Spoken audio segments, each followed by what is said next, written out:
Brandt DXT grain carts have efficient unload speeds, large carrying capacities, unmatched durability, and reliable components that make sure your cart is working when you are. Lead the field with DXT grain carts from Brandt. Visit your local Brandt dealer for more information.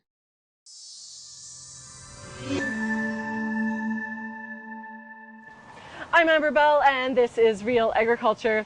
Here today with Lorin and Barry Doerksen of Gemstone grass-fed beef at Farm Voice in Calgary.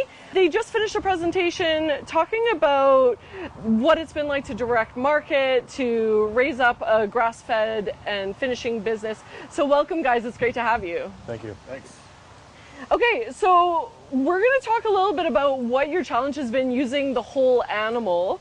And some of the benefits to it, why you guys have gone that direction. So, yeah, tell me a little bit about what that has looked like, what that move has looked like. Well, one of the challenges of a farm-to-table company, if you're doing beef, is that you've got to deal with the whole animal. It's a lot different than butcher shops that will buy just boxes of one thing and bring it in and price it. We've got to deal with the whole animal, but it's actually become our biggest advantage over time as we've developed multiple cuts or options for each cut. One of our best partnerships has been with our head executive chef and butcher, Andy Sedlak, who moved here from Vancouver. He came with a lot of expertise in whole animal butchery and utilizing all of the cuts. One of the big secrets is you got to be able to cook. If you have access to a kitchen space, there's never any waste. There's always something you can do with that cut and actually increase its value. Right, and how many animals are you guys butchering on a regular basis? Right now we're butchering about 16 cattle a week. Some of those are sold as quarters and halves, but most of them are actually going to our butcher shop in Calgary and being processed there and sold in our fresh case, or they get cut for our frozen online delivery program. How have you found customers have sort of picked up on this idea of using different cuts of the animal? I think a lot of them like it. One thing we do is display every cut in the shop so they get a chance to actually look at all of the organs, right nose to tail. We've got oxtail, we've got beef tongue, we've got the liver, and then we've got some unusual cuts like Denver, tri-tip, flank, and skirt. And we've actually been able to really market those cuts well to our consumers. They sell at a little bit of a lower price point, but they're often even more flavorful than some of the more well-known cuts. You just have to kind of know how to cook them properly, and that's where the guys at the shop have a lot of expertise. I remember when brisket was just getting moving, and that used to be something butchers would throw away. Do you see that happening with the cuts you guys are selling right now? With people throwing, or with what would have been thrown away is now a value cut. Yeah, I think so, definitely.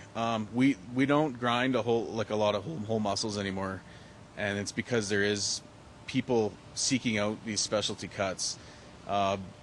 Briskets definitely sell out, but if we can't sell the whole brisket, then we'll slice it into pastrami and sell it that way, or we'll cook it in the kitchen and use it on special. Talk a little bit about your ground beef with the organ meats included and how that's picked up. Yeah, so that's been one of our biggest products. So we're mixing in liver, heart, kidney, tongue, and spleen at a 10 or 30% ratio. And probably our biggest customers are moms. They come in and they're just after that ancestral blend is what we call it. People want to get the nutrient benefits of the organs, but they don't want to deal with the organ taste. So you put the organ blend and use it with a taco seasoning or spaghetti, and you can't even taste it. It's actually opened up a whole new line of products because now people want to come in and they want their burgers and sausages made with the ancestral blend. That's terrific.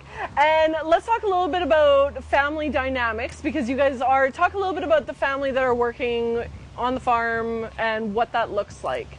Yeah, so it's the two of us and our older brother Daniel, as well as our parents and our uncle and aunt, and then a few other families that work with us. So a lot of people kind of going here, there, and everywhere every day.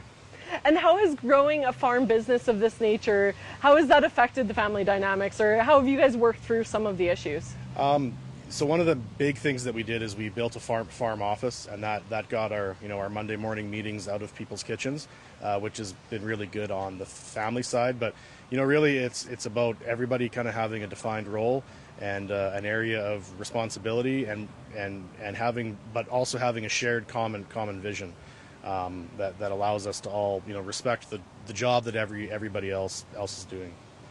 What would you say to farmers and ranchers that are looking to maybe go into direct marketing or even upscale what they're currently doing? Yeah, I would say go for it.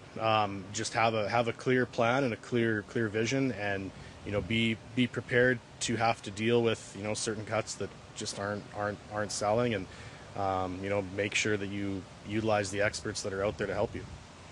Fantastic. Well, thank you guys so much for joining us. And that was Lorin and Barry Doerksen on Real Agriculture.